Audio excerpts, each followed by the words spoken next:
أما بعد فأعوذ بالله من الشيطان الرجيم لقد كان لكم في رسول الله أسوة حسنة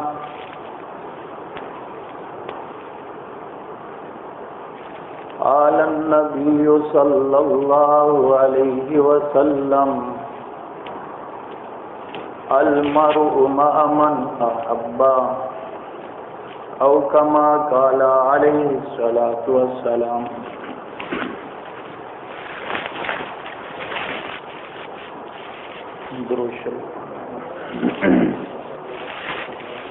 اللهم صل على محمد وعلى آل محمد كما صليت على إبراهيم وعلى آل إبراهيم إنك حميد مجيد.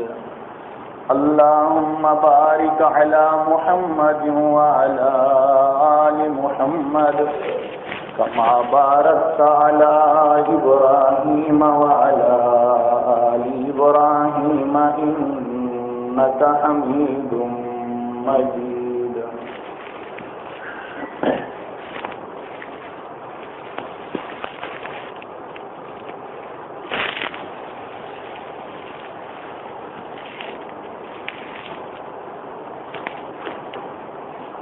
میرے عزیز دوستو، بھائیوں اور بزرگوں،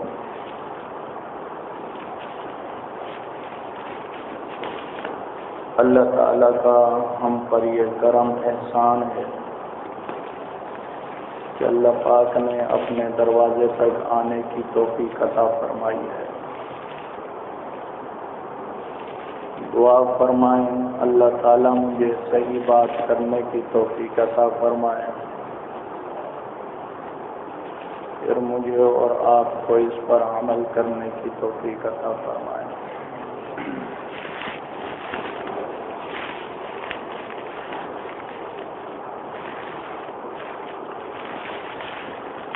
حدیث پاک میں اللہ کے نبی نے یہ ارشاد فرمایا کہ الدین النصیحہ، دین خیر خواہی کا نام ہے.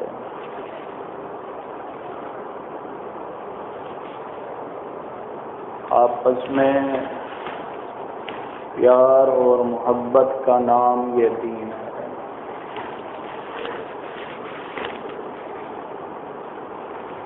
اور یہ بات مجھے آپ کو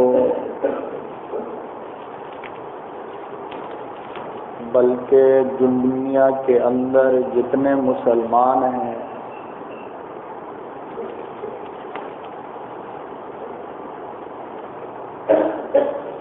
بخوبی جانتے ہیں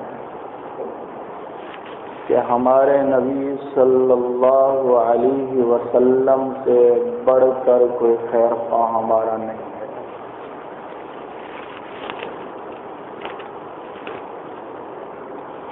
ہمارا باپ ہو، ہماری مائیں ہوں،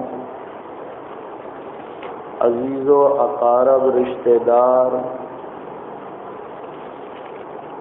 ٹھیک ہے سارے محبت کرتے ہیں،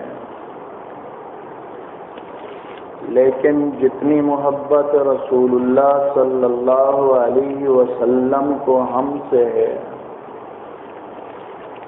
اپنی امت سے ہے، اتنی محبت کوئی ماں اپنی اولاد سے بھی نہیں کرتی ہے. اب جب ایک ماں ہے یہ اپنے بچے کی تکلیف کو برداشت نہیں کرتی ہے، اپنے بچے کی تکلیف کو نہیں سہ سکتی، تو پھر ہمارے نبی صلی اللہ علیہ وسلم اپنی امتی کو، اپنے ماننے والے کو تکلیف میں کیسے مبتلا کریں گے؟ تو ہمارے نبی صلی اللہ علیہ وسلم کی ہر ایک بات، ہمارے لیے نجات کا ذریعہ ہے، سبب ہے۔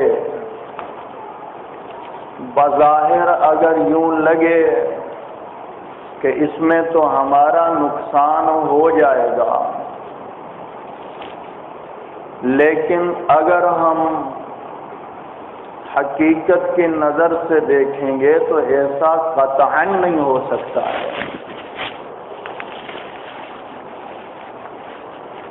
ہمارے نبی صلی اللہ علیہ وسلم یہ چاہتے ہیں کہ میری امت میں سے کوئی ایک بھی جہنم میں نہ جائے، میری امت میں سے کسی ایک کا دنیاوی نقصان نہ ہو، دینی نقصان نہ ہو، آخرت میں نقصان نہ ہو جائے۔ اتنی زیادہ ہم سے محبت ہے، بلکہ ایک دفعہ رسول اللہ صلی اللہ علیہ وسلم نے فرمایا کچھ وہ لوگ ہیں کہ ان کا ایمان بہت عجیب ہے، وہ اللہ سے، اس کے رسول سے محبت کرتے ہیں۔ صحابہ نے پوچھا یا رسول اللہ صلی اللہ علیہ وسلم وہ ہم لوگ ہیں؟ فرمایا نہیں، تمہارا ایمان کیا عجیب ہوگا، تم نے تو مجھے دیکھا ہے، تم نے قرآن کو اترتے ہوئے دیکھا ہے، تم نے حضرت جبرائیل علیہ السلام کو وحی لاتے ہوئے دیکھا ہے، تو تمہارا ایمان عجیب نہیں ہے۔ عرض کیا پھر ملائکہ کا ایمان عجیب ہوگا؟ فرمایا نہیں، ملائکہ کا ایمان عجیب کیسے ہو سکتا ہے؟ انہوں نے جنت دیکھی ہے، دوزخ دیکھی ہے، اور انبیاء علیہ الصلوۃ والسلام کو دیکھا ہے، ان کا ایمان کیسے عجیب ہوگا؟ صحابہ نے عرض کیا یا رسول اللہ صلی اللہ علیہ وسلم پھر وہ کون لوگ ہیں؟ آپ نے فرمایا میرے بعد آئیں گے، آپ کے بعد آئیں گے جو مجھے نہیں دیکھیں گے، قرآن کو اترتا ہوا نہیں دیکھا ہوگا، انہوں نے فرشتوں کو نہیں دیکھا ہے، میری مجلس ان کو نصیب نہیں ہوئی ہے، لیکن پھر بھی مجھے مانتے ہیں، ان کا ایمان بڑا عجیب ہے۔ تو ہمارے نبی صلی اللہ علیہ وسلم کو ہم سے اتنی محبت ہے، ہمارے نبی نہیں چاہتے ہیں کہ ہمارا نقصان ہو جائے، اور ہمارے ذمے لازم اور واجب ہے کہ ہم رسول اللہ صلی اللہ علیہ وسلم کی اطاعت کریں۔ ہم نے کلمہ پڑھا ہے، اب یہ کلمہ پڑھنا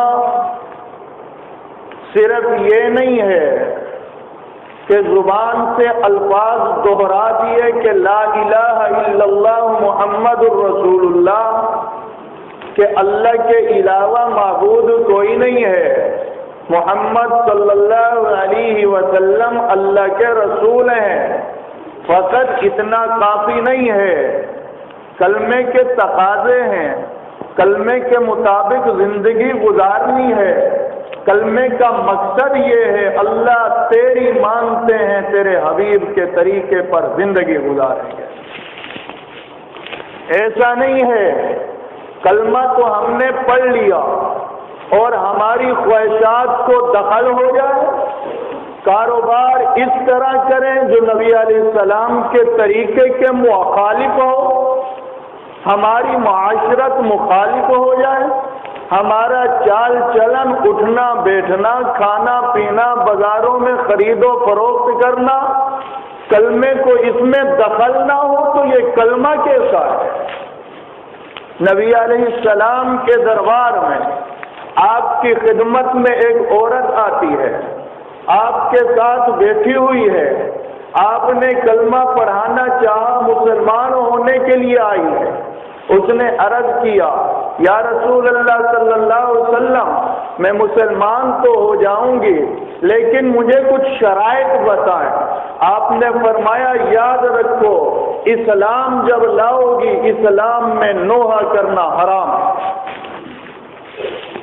کوئی اگر فوت ہو جاتا ہے اسلام نوحہ نہیں سکھاتا، اسلام اپنے آپ کو مارنا پیٹنا، اونچی آواز سے رونا، مرنے والے کے اوصاف کو بیان کر کر کے دوسروں کو رلانا، یہ اسلام نہیں سکھاتا ہے۔ اسلام صبر سکھاتا ہے کہ اگر کوئی واقعہ ہو جائے تو تم نے صبر کرنا ہے۔ اب عورت کی بات سمجھ میں آ گئی؟ یا رسول اللہ صلی اللہ علیہ وسلم پہلے آپ ٹھہر جائیں، میں جاؤں۔ کیوں؟ ہمارے گھر میں پوچکی ہوئی تھی، عورتیں رونے کے لیے آئی تھیں، ان سے میرا وعدہ اور معاہدہ ہے کہ میں بھی روؤں گی جب تمہارے یہاں کوئی فوت ہوگا، پہلے میں صلح کر کے آؤں، بعد میں آ کر کے آپ کا کلمہ پڑھوں۔ اس سے یہ بات معلوم ہوتی ہے کہ اسلام جب آدمی لاتا ہے یہ اللہ کا غلام ہے، یہ اللہ کا بندہ ہے۔ اب اس کا ہر فعل، اس کا ہر قول، اس کا ہر عمل ویسے ہونا چاہیے جیسے محمد رسول اللہ بتا کے گئے۔ چاہے یوں نظر آتا ہے یہ کام کروں گا مجھے نقصان ہوگا، خدا کی قسم ہو ہی نہیں سکتا ہے۔ ہمارے نبی خیر خواہ ہیں۔ اب صحابہ کے بارے میں دیکھیں، صحابہ کے دور میں شروع میں شراب حلال تھی، صحابہ بھی پیتے تھے، دیگر لوگ بھی شراب پیتے تھے، شراب کا کاروبار بھی ہوتا تھا، مدینے کے اندر بیچی بھی جاتی تھی۔ اللہ نے شراب کو حرام قرار دے دیا، فرمایا اے میرے پیارے حبیب اعلان کر دو جتنی شراب پی ہے پی چکے ہو، اس کے بعد آج کے بعد شراب کو حرام قرار دیا گیا ہے۔ ایک صحابی ہزاروں روپے، ہزاروں دینار خرچ کر کے یمن سے شراب لے کے آتا ہے کہ میں مدینے میں آ کر کے شراب بیچوں گا، کاروبار کروں گا۔ خدا کی قسم صحابہ کا ایمان دیکھو، اللہ یوں نہیں کہتا ہے اولئک هم المفلحون، یہ کامیاب لوگ ہیں، اللہ ایسے تو نہیں کہتا اولئک هم الراشدون، یہ کامیاب لوگ ہیں، رضی اللہ عنہم ورضوا عنہ، اللہ ان سے راضی ہو چکا ہے، یہ اللہ سے راضی ہو چکے ہیں، ان کی قربانیوں کی طرف نظر تو کرو۔ اب پورا شراب کاروبار کے لیے شراب لے کر کے آ رہا ہے، مدینے کی سرحد میں داخل نہیں ہوا، قرآن کی آیت اترتی ہے لوگوں شراب حرام ہے، جو چیز حرام ہو جائے اس کا کاروبار حرام ہے، اس کا استعمال حرام ہے، مسلمان اس کا مالک نہیں بن سکتا، مسلمان اس کو بیچ نہیں سکتا، اگر اس کی ملک میں ہو کوئی گرا دے ضائع کر دے اس پر زمان اور چٹی نہیں آئے گی۔ اب جب قرآن کی آیت اتر چکی شراب حرام ہے، اب وہ بہت ساری شراب لے کر کے آ رہا تھا، ایک صحابی گیا جا کر کے کہا اللہ کے بندے تو شراب لے کے آیا ہے، اللہ نے شراب کو حرام قرار دے دیا ہے۔ اب ایمان ایسا تھا، ہمارے طرح نہیں تھا تعویل کرتے، ہم کوئی تعویل کرتے کسی طریقے سے چلو یہ تو بیچ دیں بعد میں دیکھا جائے گا، نہیں، صحابی نے یہ قرآن کی آیت سنی، مٹکے اٹھائے وہاں پر توڑنا شروع کیا، جس چیز سے میرے اللہ نے منع کیا ہے نہیں کر سکتا۔ یہ ایمان ہے، مجھے اور آپ کو اللہ نے یہ کہا ہے، فرمایا اے مسلمانوں سود نہ کھاؤ، سود کا گناہ ہے، اگر سود کھاؤ گے سود کھانے والا ایسا ہے جیسے اللہ اور اس کے رسول سے جہاد جنگ کر رہا ہے۔ مسلمان نے کہا اللہ آجا میدان میں، ٹھیک ہے تیرے ساتھ لڑنے کا وعدہ ہے، سود کھاؤں گا۔ ڈر ہے؟ ایک درہم سود کا کھانا 36 دفعہ زنا کرنے سے زیادہ گناہ ہے، مسلمان چھوڑتے ہیں؟ آقا دو عالم صلی اللہ علیہ وسلم نے ارشاد فرمایا جو ایک درہم سود کا کھاتا ہے گویا ایسے اس نے اپنی ماں سے بد پھیلی۔ یہ حدیث یہاں دیکھیں صحابہ کا ایمان ہے، کاروبار اسی شراب پر تھا، سب کو ضائع کر دیا۔ یہاں مسلمان کو حکم ہوتا ہے الراشی والمرتشی کلاہما فی النار، 5 روپے رشوت کے لیے جہنم میں جا رہا ہے، تھوڑے بہت نفع کے لیے سود کھا رہا ہے، جھوٹ بول رہا ہے، ٹھگی کر رہا ہے، دھوکہ دے رہا ہے، فراڈ کر رہا ہے، اللہ کے حکم کو توڑ رہا ہے، شرم نہیں آتی کہ اللہ نے دیا ہے اس کی نافرمانی ہو رہی ہے۔ یہ مسلمان لوگ، اطاعت کا نام دین ہے، اطاعت کا نام، معاملات ویسے ہوں جیسے میرے نبی کہہ کر کے گئے۔ آپ کو سیرت کی کتابوں میں کہیں نہیں ملے گا شراب اس صحابی نے ضائع کی اور اس کو نقصان ہوا، نہیں ہو سکتا۔ ہمارا ایمان ہے نہیں ہو سکتا۔ جس چیز سے اللہ کے نبی نے منع کیا اس میں نقصان ہو سکتا ہے، فائدہ نہیں ہو سکتا ہے۔ بظاہر نظر آئے گا فائدہ ہے، نہیں ہوگا، اس میں نقصان ہوگا، دنیا کا نقصان ہوگا، آخرت کا نقصان ہوگا، سوچیں مختلف ہو سکتی ہیں، نقصان سے بندہ نہیں بچ سکتا ہے۔ ایک آدمی سود لے، پیسہ سود پر لے کر کے گھر پہ جاتا ہے، جا کر کے وہاں دیکھا بیٹا گرا ہے، ٹانگ ٹوٹی ہوئی ہے۔ اب دل کے اندر یہ خیال آتا ہے اگر یہ پیسے سود سے نہ لیتا علاج کہاں سے کراتا۔ اگر گناہگار ہے یہ سوچ آئے گی میرا یہ ضرورت کہاں سے پوری ہوتی۔ خدا کا بندہ یہ نہیں سوچتا اگر سود نہ لیتا یہ تکلیف اللہ بھیجتا ہی نہیں۔ سوچیں دو قسم پر ہے، مثبت ہے، منفی ہے۔ سوچ کو مثبت بنائیں، منفی نہ بنائیں۔ تو عرض کر رہا تھا اللہ کہتا ہے لقد کان لکم فی رسول اللہ اسوۃ حسنہ، اگر زندگی گزارنا ہے، بازار میں چلنا ہے، کیسے چلو گے؟ فرمایا میرے حبیب کو چلتا ہوا دیکھ لو۔ خرید و فروخت کرنا ہے، کیسے کرو گے؟ میرے حبیب کی خرید و فروخت کو دیکھ لو۔ لباس پہننا ہے، کیسے پہننا ہے؟ میرے حبیب کے لباس کو دیکھ لو۔ تم نے کاروبار کرنا ہے، کیسے کرنا ہے؟ میرے حبیب کو میں نے نمونہ بنا دیا ہے، میرے حبیب کو دیکھ کر کے کاروبار بھی کرو، چلو بھی صحیح، معاشرت بھی کرو، قانون بھی بناؤ، سزائیں بھی نافذ کرو، لیکن کرو ایسے جیسے میرے حبیب بتا کر کے گئے۔ حضرت خریم ازدی رضی اللہ تعالی، ابو دردہ نے فرمایا، عرض کیا حضرت مجھے کوئی نصیحت کرے۔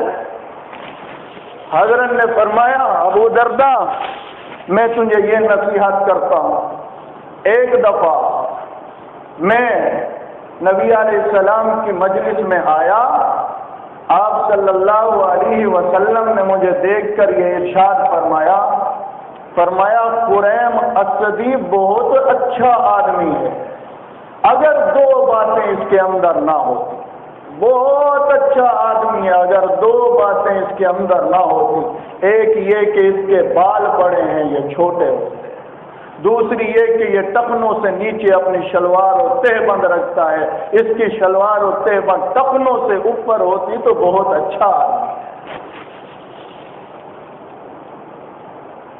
اور صحابہ کے اندر اطاعت کا جذبہ ہے، ماننے والا دل دیا ہے اللہ نے، ماننے والا دل دیا ہے۔ فوراً چاقو اٹھایا، جا کر کے بال کاٹ دی، چاقو سے جا کر کے اپنی تہبند نیچے سے کاٹ، آدھی پنجلی تک کر دی۔ اس کو کہتے ہیں، اس کو اطاعت کہتے ہیں۔ اپنے نفع کو نہیں دیکھتے، اپنے نقصان کو نہیں دیکھتے، وہ صرف قول محمد کو دیکھتے ہیں۔ ہمارے نبی نے ہمارے دماغ کیا فیصلہ کیا، ہمارے بارے میں کیا حکم ہے۔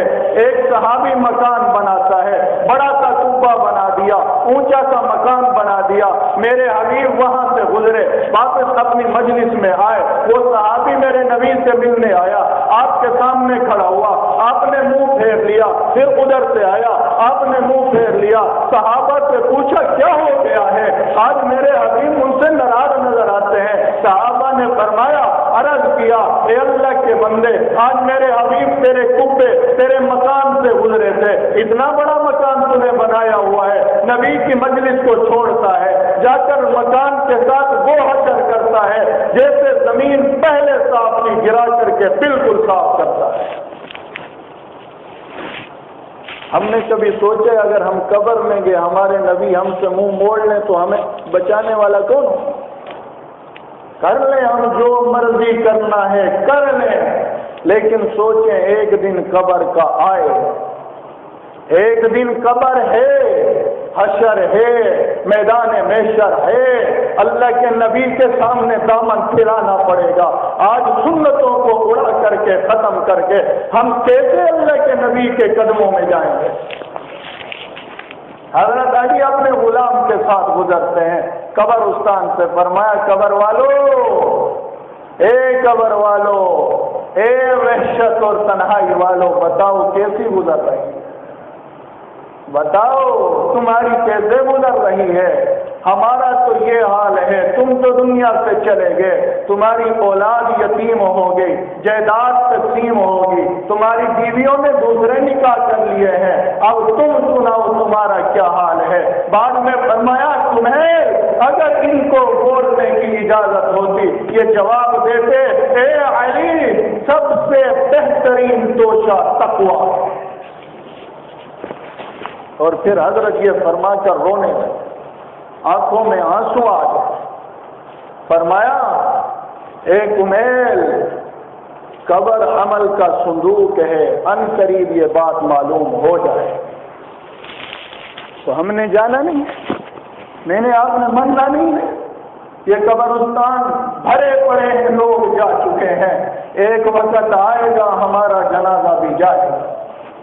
آج ہمیں موقع ہے اپنے حبیب صلی اللہ علیہ وسلم کی نافرمانی نہ کریں، دو ٹکوں کے لیے، دو پیسوں کے لیے، تھوڑی دنیا کے لیے کس کی نافرمانی ہو رہی ہے؟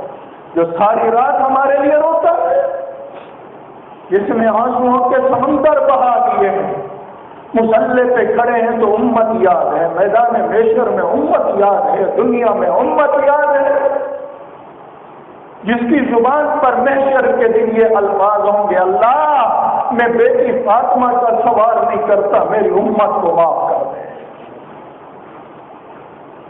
ہم نے ان کے طریقوں کو چھوڑا ہے۔ یہ دولت کیا ہے، یہ مال کیا ہے، دولت کیا ہے، روپیہ کیا ہے، ان قریب جب یہ آنکھ بند ہوگی پتہ پڑے گا یہ چیزیں کیا۔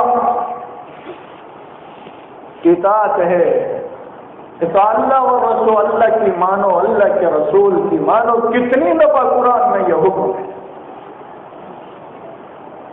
تو میں عرض کر رہا تھا اطاعت کرنی ہے، ہم نے اپنے حبیب کی بات کو ماننا ہے۔ حضرت حذیفہ رضی اللہ تعالیٰ کا قصہ سامنے لائے، جہاد کا موقع ہے، حضرت کہتے سخت اندھیری رات ہے، سخت سردی کے اندر سارے تڑپ رہے ہیں، اندھیری رات بھی ہے، سردی بھی ہے، سخت سردی ہے، سارے چپٹے ہوئے ہیں، میرے پاس چادر بھی نہیں تھی، کوئی میرے پاس چادر نہیں ہے۔ اب کیا ہے، میرے پاس اتنی چادر ہے، میں نے اپنے آپ کو چھپایا ہوا ایسے بیٹھا ہوا ہوں۔ نبی علیہ السلام ہر ایک کا احوال پوچھ رہے تھے، بتاؤ تمہارا کیا حال ہے، فلاں کا کیا حال ہے، فلاں کا۔ ایسی سخت اندھیری رات میں میرے قریب آئے، حضرت حذیفہ فرماتے ہیں میرے حبیب نے کہا آپ کون ہو؟ میں نے کہا حذیفہ۔ فرمایا جاؤ دشمن کی خبر لے کے آؤ۔ حضرت حذیفہ کہتے ہیں مجھے سخت سردی لگی ہوئی ہے، اندھیری رات ہے، ہاتھ کو ہاتھ ایسے نظر نہیں آتا، ایسے ہاتھ کرو تو آنکھوں کو یہ ہاتھ نظر نہیں آئے گا، لیکن حکم کالی کمنی والے کا ہے۔ غلام فوراً کھڑا ہو جاتا ہے، اللہ کے نبی نے ہاتھ اٹھائے، اللہم احفظہ عن یمینہ وعن شمالہ، اللہ کے نبی نے دعا کی اللہ اس کی حفاظت کر، اوپر سے بھی، نیچے سے بھی، دائیں سے بھی، بائیں سے بھی، آگے سے بھی، پیچھے سے بھی۔ حضرت حذیفہ کہتے ہیں میں آگے چل پڑا، میں تھوڑا سا آگے گیا، اللہ نے ساری سردی میری ختم کر۔ بظاہر تو یوں نظر آ رہا تھا میں جاؤں گا، سردی ہے، کیسے جاؤں گا، کیا ہو جائے گا، معاملہ کیسے ہوگا، لیکن آقا کی بات کو مانا، اللہ نے سردی ساری ختم کی۔ اور پھر میرے آقا نے فرمایا اے حذیفہ وہاں کرنا کچھ بھی نہیں ہے، دیکھ کر کے آ جاؤ۔ حضرت کہتے میں وہاں گیا، کافر بھاگنے کی تیاری کر رہے تھے، جاؤ جاؤ کی آوازیں آ رہی تھی، اور میں نے ابو سفیان جو اس وقت مسلمان نہیں تھا، بعد میں مسلمان ہوئے تھے، تو فرماتے ہیں وہ سامنے کھڑا ہوا تھا، میرے تیر کے نشانے پر تھا، میں نے تیر نکالا کہ اس کو مارو، لیکن درمیان میں مجھے آقا دو عالم کی بات یاد آ گئی، کچھ کرنا نہیں ہے، میں نے تیر ترکش میں دوبارہ رکھ دیا، میں نے تیر چلایا نہیں، میرے آقا کا حکم میرے سامنے آ گیا تھا، خدا کی قسم حضرت فرماتے ہیں چلاتا تو میں اس کو مار دیتا، لیکن نہیں، میرے آقا نے منع کیا اسے نہیں کرنا ہے۔ اب نفع نظر آ رہا ہے کہ اگر چلاؤں گا یہ مرے گا، لیکن فرمایا نہیں کرنا ہے، میرے آقا نے منع کیا۔ واپس آئے، سارا قصہ سنایا، تو ہم نے آقا کی بات کو ماننا ہے، چاہے کسی کی ملامت کی پرواہ نہیں کرنی ہے۔ بہت سارے لوگ کہتے ہیں اگر ہم داڑھی رکھ لیں لوگ پتہ نہیں کیا کہتے ہیں، وہ کیا کہتے ہیں، نہیں، لوگوں کے لیے رکھنا ہے، میں نے یہ کام دین کا کرنا ہے، لوگوں کے لیے کرنا ہے۔ مومن کا تو یہ اللہ نے صفت بیان کی، لا خوف لومۃ لائم، کسی ملامت کرنے والے کی ملامت کی پرواہ نہیں کرتا ہے، اللہ کے لیے کرنا ہے، کوئی برا کہے کرنا ہے، کوئی اچھا کہے کرنا ہے، کوئی مانے کرنا ہے، نہ مانے تب بھی کرنا ہے۔ بادشاہ کے دربار میں صحابی بیٹھے ہیں،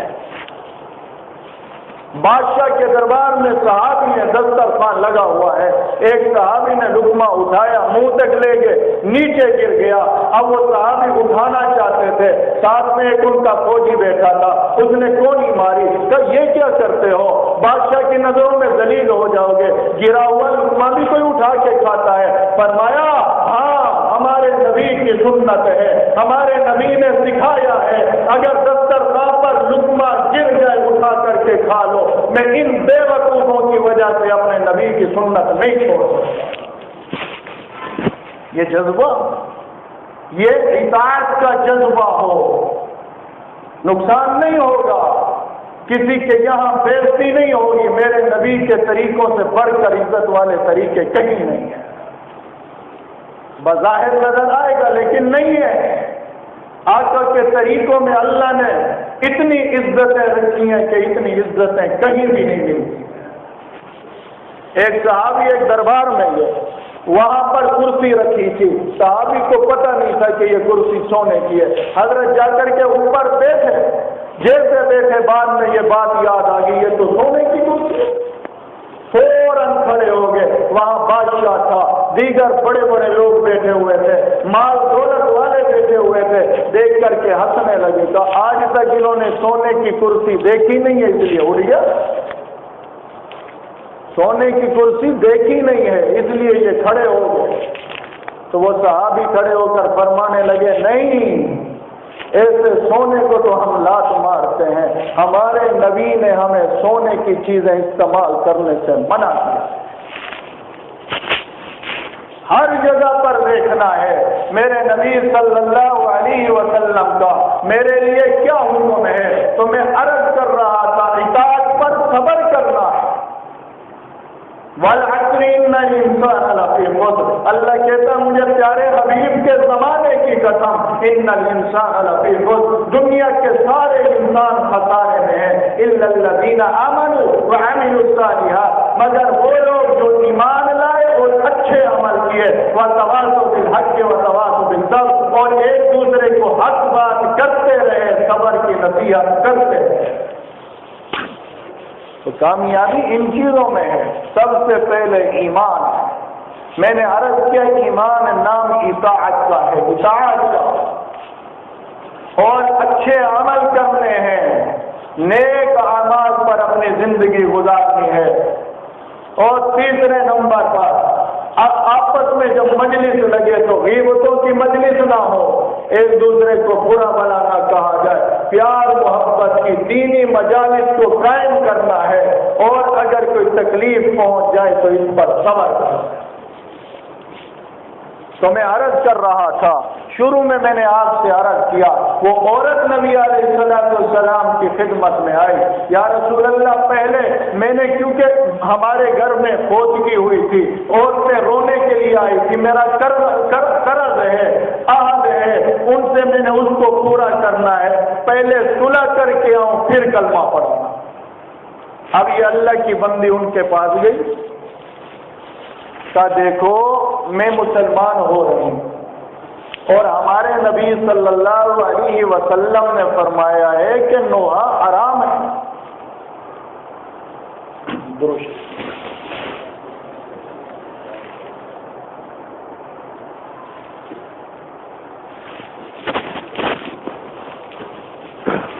ہمارے نبی صلی اللہ علیہ وسلم نے فرمایا ہے کہ نوحہ حرام ہے۔ اب کیونکہ آپ ہمارے گھر میں فوتگی ہوئی تھی، آپ رونے آئی تھی، بین کیا تھا، اب میں ہو رہی ہوں مسلمان، اس لیے میں نے بعد میں رونا نہیں ہے، بین نہیں کرنا ہے، نوحہ نہیں کرنا ہے، اگر کروانا ہے تو ایڈوانس میں کروا لو، ابھی مجھے بول دو، جو بعد میں مرے گا اس کے لیے میں رو کر کے چلی جاتی ہوں، لیکن بعد میں نہیں رو گی۔ معاہدہ کر کے آئی اور آ کر کے کلمہ پڑھا مسلمان۔ پتہ تھا کلمہ غلامی کا نام ہے اور غلام آقا کا فرما بردار ہوتا ہے، آقا کے بغیر کہنے کے وہ تو کھاتا بھی نہیں ہے۔ حضرت ابن عباس کہتے ہیں، فرمایا میرا جب والد حضرت عباس فوت ہوئے، ایک دیہاتی آدمی نے آ کر کے مجھے جو نصیحت کی یا تعزیت کے الفاظ کہے، کہا ایسے بڑے بڑے علماء نے بھی نہیں کہے۔ کہا جب وہ میرے پاس آیا، آ کر کے کہنے لگا وہ دیہاتی آدمی، کہا حضرت آپ صبر کرو، آپ بڑے ہو ہم چھوٹے ہیں، بڑے صبر کریں گے تو ان کے صبر کی وجہ سے چھوٹے صبر کریں گے، جب آپ صبر کرو گے تو پھر ہم بھی صبر کریں گے۔ اور پھر آگے یہ کہا کہ اے نبی کے چچا کے بیٹے، آپ کا والد وفات کر گیا ہے، آپ نے صبر کیا، آپ کو کوئی نقصان تو نہیں ہوا؟ آپ کو کیا نقصان ہوا؟ آپ نے صبر کیا، آپ کو اللہ کی طرف سے انعام ملے گا۔ اور پھر آپ کے والد عباس کا بھی تو نقصان نہیں ہوا ہے، وہ آپ کی صحبت کو چھوڑ کر کے چلا گیا، لیکن اللہ کے دربار میں چلا گیا ہے، تو آپ سے اچھا ساتھی حضرت عباس کو مل چکا ہے۔ تو فرمایا دیکھو آپس میں اس قسم کے الفاظ کہنے ہیں، یہ نہیں ہے کہ یہاں سے تعزیت کرنے جا رہے ہیں پہلے سے جا کر وہاں رڑیاں شروع ہو گئی ہیں، اب وہ بیچارہ پہلے سے پریشان ہے، اب اور پریشان کر کے اور رلانا، نوحہ کرنا، اپنے آپ کو مارنا پیٹنا کہ اسے واپس آ جائے، جانے والا